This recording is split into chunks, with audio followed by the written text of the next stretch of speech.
Hey guys, it's your girl Tiffany Matthews with Real Estate Solutions.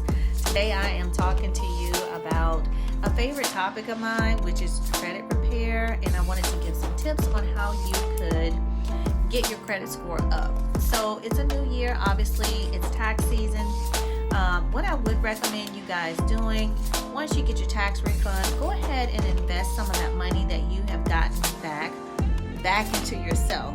So what I mean by that is take that money and obviously catch up your bills, any credit card bills that you may have or debt that you may have.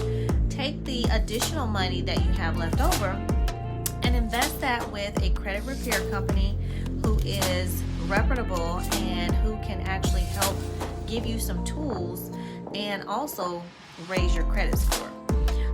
The other thing that I would suggest that you do is, obviously I've said this before, is get with a monitoring company like identity theft that can monitor your credit for you.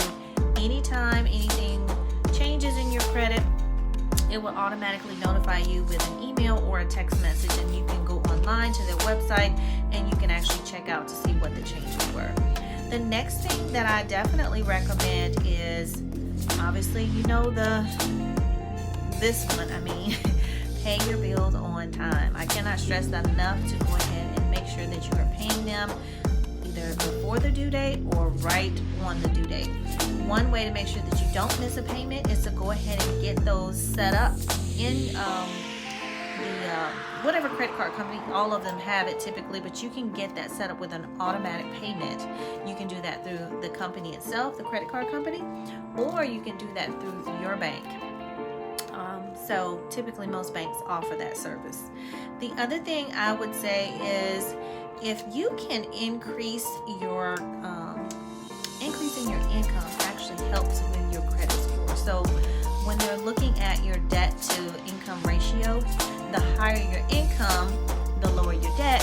Obviously that's going to give you a lower income to debt ratio, which is going to help your credit score in that regard with how much debt you owe versus how much income you actually have. I hope this information was helpful, guys. As always, you can reach me by just clicking the link below. If you would please like and subscribe as well on my channel. I will see you soon.